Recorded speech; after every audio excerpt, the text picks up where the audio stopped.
नमस्कार। मैं वी के शास्त्री अपने चैनल के माध्यम से आप सभी दर्शकों का बहुत बहुत स्वागत करता हूं। 2023 का स्वर्ण काल, जी हां, सितंबर 2023 आपके जीवन में 2023 का स्वर्ण काल होने जा रहा है। पिछले 7 माह से जो कष्ट परेशानी आपने झेली, उनके अंत सितंबर 2023 में होने जा रहा है। हालांकि इसकी शुरुआत अगस्त से ही हो चुकी है। अगस्त 2023 को मैंने गोल्डन पीरियड की शुरुआत कहा था और अब सितंबर को स्वर्ण काल कह रहा हूँ।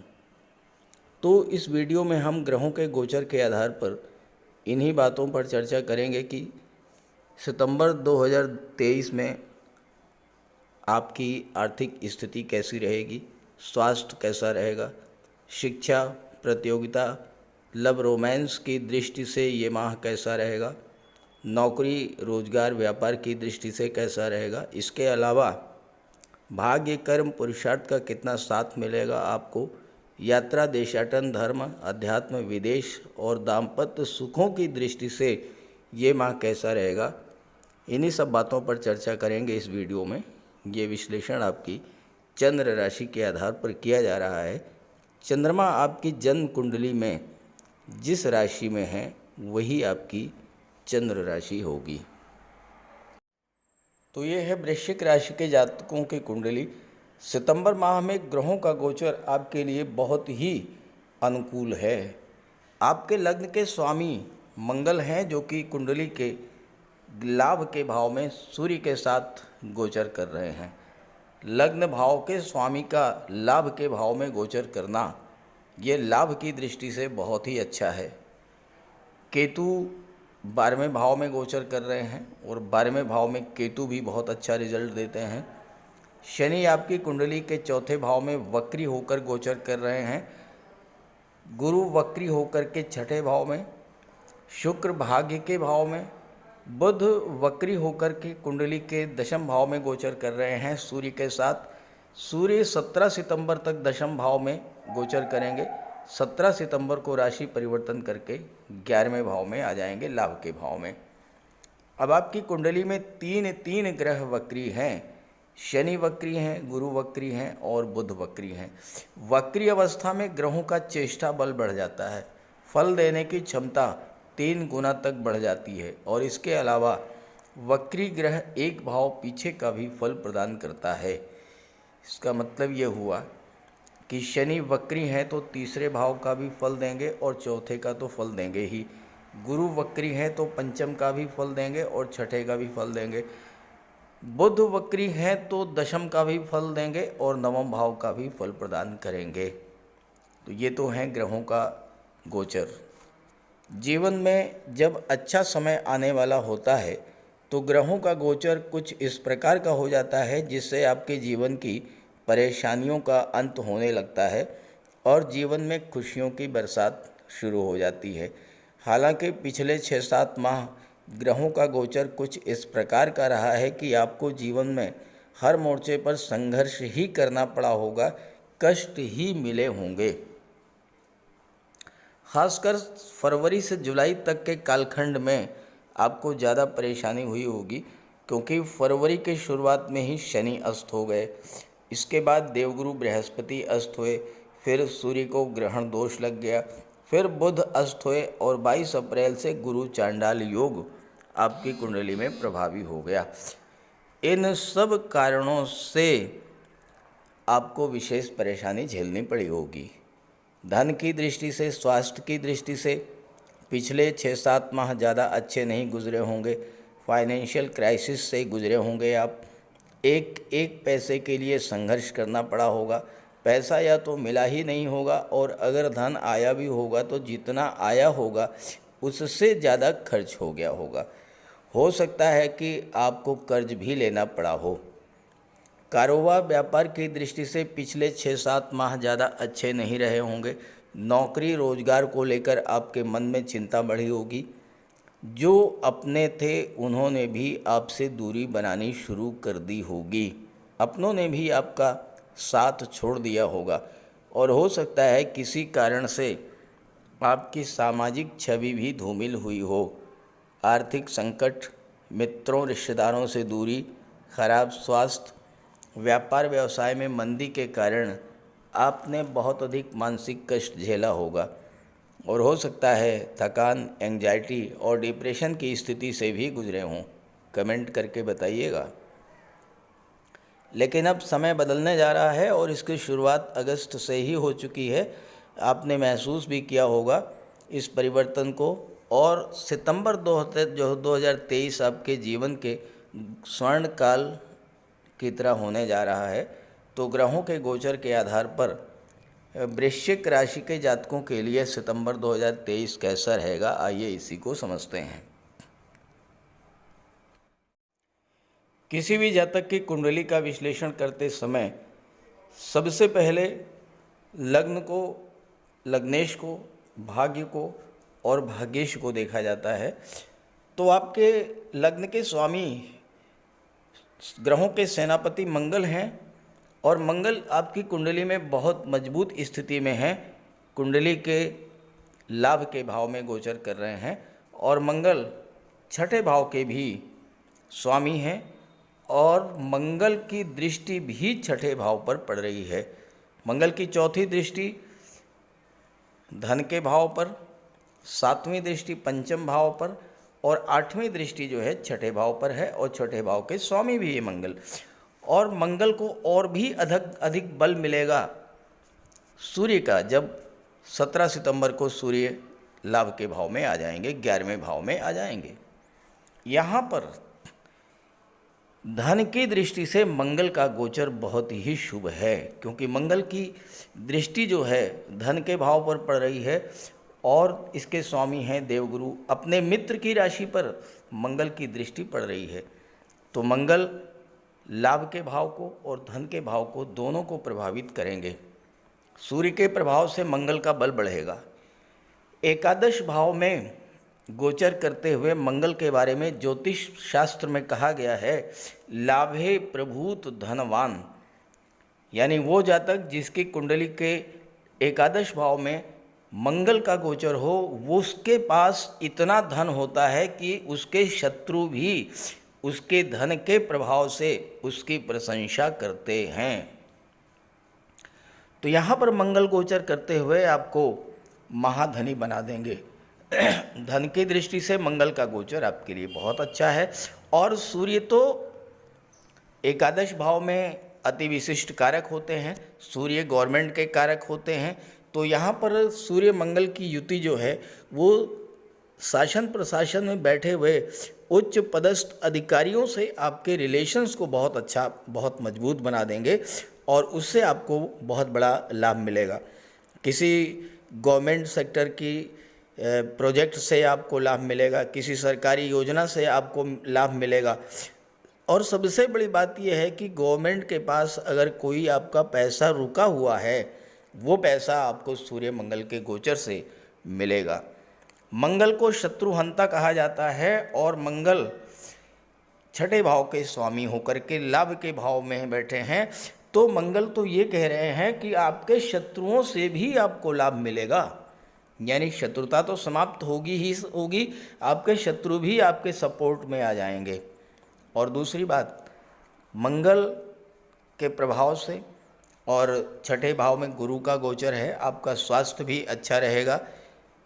कर्ज कोई है तो वो बिल्कुल उतर जाएगा, क्योंकि आपकी कुंडली में तीन ग्रह ऐसे हैं जो कि धन के कारक भी हैं और धन देने में पूरी तरह से सक्षम हैं। इस पर हम आगे बात करेंगे। अभी हम बात कर रहे हैं मंगल की। मंगल के प्रभाव से कर्ज भी उतर जाएगा, शत्रुता समाप्त होगी, रोगों से मुक्ति मिलेगी। मंगल एक ऐसे ग्रह हैं जो ग्रहों के सेनापति हैं, राजा के साथ हैं। मंगल ना हारना जानते हैं, ना दबना जानते हैं, ना झुकना जानते हैं, सिर्फ और सिर्फ जानते हैं तो जीतना जानते हैं। और मंगल आपके छठे भाव के स्वामी हैं। छठा भाव कंपटीशंस का होता है। प्रतियोगी परीक्षाओं में कैसी भी, कितनी भी टफ कंपटीशन हो, उसको आप जीतेंगे, आगे निकलेंगे और चूंकि छठा भाव नौकरी का होता है तो सूर्य और मंगल के प्रभाव से आपको सरकारी नौकरी का भी योग बनेगा। यहाँ पर गुरु जैसा शुभ ग्रह बैठा है जो कि पंचम भाव को प्रभावित कर रहा है। शिक्षा और संतान का भाव नौकरी के भाव में गोचर कर रहा है, स्वामी मंगल लाभ के भाव में। तो छठे का संबंध 11वें से बन गया, पंचम का छठे से बन गया, और पंचम का सीधा संबंध जो है 11वें भाव से बन रहा है। तो आपको या आपकी संतान को, दोनों को जो है इस समय सूर्य और मंगल का लाभ मिलेगा। खास करके अगर आप शासन प्रशासन में या राजनीति के क्षेत्र में हैं तो वहाँ पर आपके लिए सूर्य का गोचर बहुत ही शुभ है, क्योंकि सूर्य दशम भाव में दिग्बली होते हैं। तो शासन प्रशासन में आपको उच्च पद दिला देंगे, राजनीति के क्षेत्र में आपको उच्च पद दिला देंगे। नौकरी की तलाश में हैं तो सरकारी नौकरी की इच्छा आपकी पूरी होगी। खास करके मंगल से संबंधित क्षेत्रों में आपको सफलता मिल सकती है। आर्मी, एयरफोर्स, डिफेंस सर्विसेज में, पुलिस विभाग में, मेडिकल और सर्जरी के क्षेत्र में आपको नौकरी मिल सकती है। इंजीनियरिंग और टेक्नोलॉजी के क्षेत्र में भी आपको नौकरी मिल सकती है। और जहाँ तक धन की दृष्टि से तो मंगल और सूर्य का गोचर आपके लिए बहुत ही अच्छा है। अब आइए भाग्य भाव की बात करते हैं जिसमें शुक्र का गोचर है। सितंबर महीने में बुध और शुक्र का गोचर, बुध और शुक्र दोनों आपस में मित्र भी हैं और गोचर इनका बहुत अच्छे भाव में है।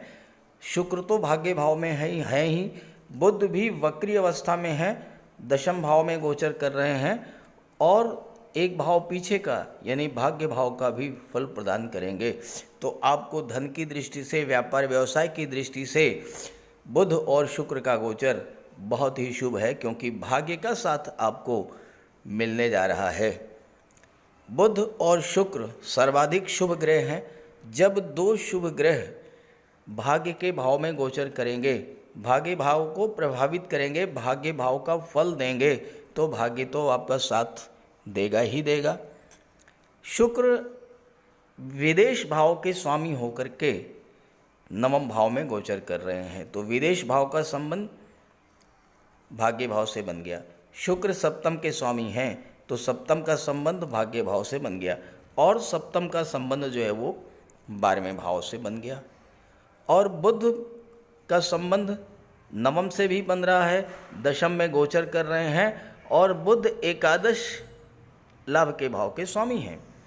तो बुध का भी संबंध 9, 10 और 11वें भाव से बन रहा है। शुक्र का 7वें से, 9वें से और 12वें भाव से संबंध बन रहा है। अब नवम भाव क्या है? उच्च शिक्षा का है। उच्च शिक्षा के लिए विदेश जाने का योग बनेगा। नवम भाव भाग्य का है, भाग्य के सपोर्ट से आप विदेश जा सकते हैं। बुध व्यापार के कारक हैं और सप्तम भाव के स्वामी शुक्र हैं। सप्तम भाव व्यापार का होता है, तो विदेश से व्यापार के योग बनेंगे, विदेशी व्यापार में आपको सफलता मिलेगी। दूसरी बात, सप्तम भाव आपके विवाह का होता है और सप्तम भाव आपके दाम्पत्य सुखों का होता है। शुक्र जैसा ग्रह जब सप्तम भाव का स्वामी होकर के भाग्य भाव में गोचर कर रहा है तो दाम्पत्य सुखों में भी वृद्धि होगी। पति पत्नी के बीच किसी प्रकार का तनाव था वो दूर होगा। पति पत्नी मिल कर के कार्य करेंगे। कार्य में, व्यवसाय में आपको अपने जीवन साथी का भी सहयोग मिलेगा। विवाह का प्रबल योग बनेगा। और सबसे अच्छी बात यह है कि विवाह के बाद आपकी भाग्योन्नति होगी, क्योंकि विवाह का संबंध भाग्य से बन रहा है। तो विवाह के बाद आपकी भाग्योन्नति होगी। इसका मतलब ये है कि आपकी आर्थिक स्थिति कितनी भी खराब हो, लेकिन विवाह के बाद उसमें सुधार आएगा। हो सकता है कि आपका जीवन साथी अर्निंग मेंबर हो, किसी नौकरी में हो, कोई व्यापार व्यवसाय कर रहा हो। विदेश से विवाह का भी योग बनेगा, क्योंकि सप्तम का द्वादश से भी संबंध बन रहा है। और दूसरी बात यह है कि जो 12वां भाव होता है ये खर्चों का होता है और 12वां भाव निवेश का भी होता है। तो इस समय आप निवेश भी करेंगे। जो निवेश आपने कर रखा है उसका आपको लाभ भी प्राप्त होगा। शुक्र की दृष्टि तीसरे भाव पर पड़ेगी जो कि टूर एंड ट्रेवल्स का होता है, तो आपको टूर एंड ट्रेवल्स से लाभ मिलेगा। और शुक्र भाग्य के भाव में बैठे हैं। अगर आपकी जन्म कुंडली में शुक्र मजबूत हुए, आपको फिल्म इंडस्ट्री, मॉडलिंग के क्षेत्र में, टीवी सीरियल्स के क्षेत्र में पैसा मिल सकेगा और वहाँ पर आपको रोजगार भी मिल सकता है। शुक्र प्रेम के ग्रह हैं, तो 7वें भाव की चीज़ों से, 12वें भाव की चीज़ों से और 9वें भाव की चीज़ों से, तीसरे भाव की चीज़ों से आपका लगाव बढ़ेगा, प्रेम बढ़ेगा। 7वां भाव दाम्पत्य जीवन का होता है। आपको अपनी पति पत्नी से, अपने जीवन साथी से आपका लगाव बढ़ेगा। 7वां व्यापार का होता है। आपको व्यापार से लगाव बढ़ेगा। जब व्यापार से लगाव बढ़ेगा, बुध व्यापार के कारक होते हैं, बुध भी भाग्य भाव का फल देंगे, तो व्यापार के क्षेत्र में बहुत अच्छी सफलता मिलेगी। और साथ ही साथ कोई नया व्यापार व्यवसाय शुरू करने के लिए भी ये समय बहुत अच्छा रहेगा। दूसरी बात, 9वां भाव जो है ये तीर्थ यात्राओं का होता है। 12वां भाव जो है धर्म, अध्यात्म और मोक्ष का होता है। आपकी रुचि, आपका लगाव धर्म अध्यात्म से बढ़ेगा, पूजा पाठ में रुचि बढ़ेगी, ईश्वर में आस्था बढ़ेगी। इन सब चीज़ों से आपको लाभ मिलेगा। और एक चीज़ और है, देवगुरु बृहस्पति की दृष्टि भी 12वें भाव पर पड़ रही है, जो कि धर्म और सत्कर्म के कारक हैं। इस समय आप भाग्य भाव को जितना मजबूत कर लेंगे उतना ही आपको लाभ मिलेगा। और भाग्य भाव को मजबूत करने का सीधा सा तरीका है, धर्म अध्यात्म से जुड़िए। घर में मांगलिक धार्मिक आयोजन, तीर्थ यात्रा, गंगा स्नान, पिता का, गुरु का, वृद्धजनों का सम्मान कीजिए। भूल करके भी उनका अपमान मत कीजिए, उनकी सेवा कीजिए, उनका आशीर्वाद प्राप्त कीजिए। भाग्य का साथ आपको मिलना शुरू हो जाएगा। बुध की बात करें, बुध आपकी कुंडली में लाभ के भाव के स्वामी हैं, अष्टम के स्वामी हैं, दशम में बैठे हैं। तो 11वें भाव का, 10वें भाव का, 8वें भाव का संबंध सीधे कहाँ से बन गया? भाग्य भाव से, चूंकि बुध भाग्य का भी फल प्रदान करेंगे। दशम में सूर्य बैठे हुए हैं, सूर्य बुध का बुधादित्य राजयोग बनेगा, जो कि शासन प्रशासन में बैठे हुए अधिकारियों के लिए बहुत अच्छा रहेगा। पद प्रतिष्ठा प्रमोशन का लाभ मिल सकता है। बुध के प्रभाव से आपको बैंकिंग सेक्टर, फाइनेंस के क्षेत्र में, शिक्षा के क्षेत्र में या फिर आईटी सेक्टर, कंप्यूटर या कम्युनिकेशन के क्षेत्र में जॉब भी मिल सकती है। और अगर आप ऑलरेडी नौकरी में हैं तो वहाँ पर आपको लाभ मिल सकता है। विदेश भाव के स्वामी शुक्र हैं, जो कि बुध के मित्र हैं। कार्य क्षेत्र में बैठे हैं बुध, कार्य क्षेत्र का विस्तार आप विदेशों में करेंगे। विदेश से व्यापारिक संबंध आपके बढ़ेंगे। 11वें के स्वामी हैं तो हर तरह का लाभ देंगे। सूर्य के साथ चूँकि बैठे हुए हैं इस समय दशम भाव में, तो आपको गवर्नमेंट सेक्टर से विशेष लाभ मिलेगा, सरकार से विशेष लाभ मिलेगा। राज्य से धन मिल सकता है, राज्य से सम्मान मिल सकता है, विदेशी व्यापार से या घरेलू व्यापार से आपको लाभ मिल सकता है। कैरियर की दृष्टि से ये समय बहुत अच्छा है, क्योंकि सूर्य मंगल लाभ के भाव में है, मंगल छठे के भाव में है, जिस जहाँ से नौकरी का विचार किया जाता है, और नौकरी का संबंध लाभ के भाव से, नौकरी का संबंध दशम भाव से। तो कैरियर की दृष्टि से भी ये समय आपके लिए बहुत अच्छा है। बुध चूँकि दशम भाव में बैठे हैं, सूर्य के साथ हैं, तो आपका जो पूरा फोकस है, बुध क्या है? बुद्धि के कारक हैं। आपकी बुद्धि कहाँ पर होगी? दशम भाव में होगी, नवम भाव में होगी, 11वें भाव में होगी।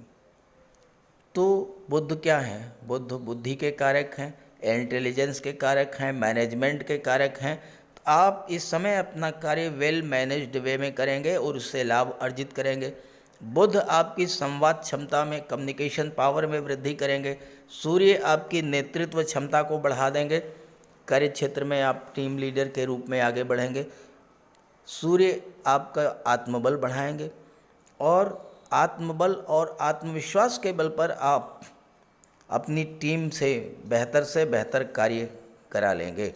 और चूँकि सूर्य बुध की दृष्टि चतुर्थ भाव पर पड़ेगी, यहाँ पर शनि का गोचर है। सूर्य और शनि का संबंध राजनीति के लिए और उच्च पदों के लिए बहुत अच्छा होता है। तो जो लोग राजनीति से जुड़े हैं उनके लिए तो अच्छा है ही है। बुध का संबंध शनि से बनेगा चौथे भाव की चीज़ों से, और बुध लाभ भाव के स्वामी है, तो चौथे भाव की चीज़ों का लाभ यानी भूमि, भवन, प्रॉपर्टी का लाभ इस समय मिल सकता है। क्योंकि यहाँ पर शनि बैठे हैं जो कि निर्माण के कारक हैं, तो आप भवन निर्माण भी करा सकते हैं या बना बनाया कोई मकान भी आप ले सकते हैं। देवगुरु बृहस्पति छठे भाव में बैठे हैं, पंचम का भी फल प्रदान करेंगे और साथ ही साथ धन भाव का भी फल प्रदान करेंगे। गुरु छठे भाव में जब गोचर करते हैं तो पहला प्रभाव ये होता है कि आपकी इंट्यूशन पावर को बढ़ा देते हैं। जब अष्टम में गोचर करते हैं तो आप पर ईश्वरी कृपा की बरसात करते हैं। छठे में जब गोचर करते हैं तो आपकी इंट्यूशन पावर को, आभास क्षमता को बढ़ा देते हैं। भविष्य में होने वाली घटनाओं का आपको पहले से ही आभास हो जाता है। गुरु विस्तार के कारक हैं, जिस भाव में गोचर करते हैं उस भाव को कमज़ोर कर देते हैं, लेकिन जिन भावों पर गुरु की दृष्टि पड़ती है उन भावों को बहुत ही मजबूत कर देते हैं, गंगा जल की तरह पवित्र कर देते हैं। और गुरु की दृष्टि पड़ रही है आपकी कुंडली में 12वें भाव पर, 10वें भाव पर और धन के भाव पर, तो देवगुरु बृहस्पति छठे भाव को कमज़ोर करेंगे, यानी कि आपको रोगों से मुक्ति दिला देंगे, कर्ज उतर जाएगा, स्वास्थ्य भी अच्छा रहेगा। धन के भाव पर दृष्टि पड़ेगी तो धन का विस्तार करेंगे, परिवार का विस्तार करेंगे, धन की प्राप्ति होगी, धन का संचय होगा। 12वें भाव पर दृष्टि डाल रहे हैं तो विदेश जाने का योग बनेगा, धन का संचय होगा, धन का निवेश होगा और आप अस्पताल से, न्यायपालिका से या किसी धार्मिक संस्थान से जुड़ करके बहुत अच्छा लाभ प्राप्त कर सकते हैं इस गोचर काल में। और यहाँ पर केतु बैठे हैं। केतु धर्म, अध्यात्म और मोक्ष के कारक होते हैं। गुरु की दृष्टि पड़ रही है, आपकी स्वतः रुचि धर्म अध्यात्म में बढ़ जाएगी और आपकी रुचि जैसे ही धर्म अध्यात्म में बढ़ी वैसे ही आपको बहुत बड़ा लाभ मिलना शुरू हो जाएगा। मंगल का जो नेगेटिव इफेक्ट है उससे आपकी सुरक्षा होनी शुरू हो जाएगी। कैसे, ये आप समझ लें। आपके राशि के स्वामी लाभ के भाव में बैठे हैं, हर तरह का लाभ देंगे, लेकिन चौथे भाव पर दूसरे भाव पर दृष्टि डाल रहे हैं। दूसरा भाव होता है वाणी का। मंगल के प्रभाव से आपकी वाणी में उग्रता और क्रोध बढ़ेगा, इससे आपको सावधान रहना है। और एक विशेष चीज़ मैं आपको बता दूं, मंगल छठे के स्वामी हैं, आप नोट कर लीजिए इस चीज़ को, और छठे पर दृष्टि भी डाल रहे हैं। भूल करके भी सितंबर के माह में आप किसी को पैसा ना तो उधार दीजिएगा और ना ही उधार लीजिएगा। उधार अगर आपने किसी को पैसा दे दिया वो पैसा आपको नहीं मिलेगा। और तीसरी महत्वपूर्ण बात आप समझ लें कि मंगल की दृष्टि पंचम पर पड़ेगी। पंचम भाव संतान का होता है, गर्भवती माताओं को विशेष सावधानी बरतनी होगी। तो आप अपने राशि के स्वामी मंगल का उपाय करते रहें, बजरंगबली की शरण में चले जाएं, हनुमान चालीसा का पाठ करें, मंगलवार को हनुमान जी के मंदिर में जाएं, बैठें, उनसे अपना दुख निवेदन करें, प्रार्थना करें। ये सब करते रहें तो ग्रहों का गोचर आपके लिए बहुत अच्छा है, इसका लाभ उठाएं। और ये जानकारी अच्छी लग रही हो अपने साथियों को, मित्रों को भी शेयर कर दें। नमस्कार।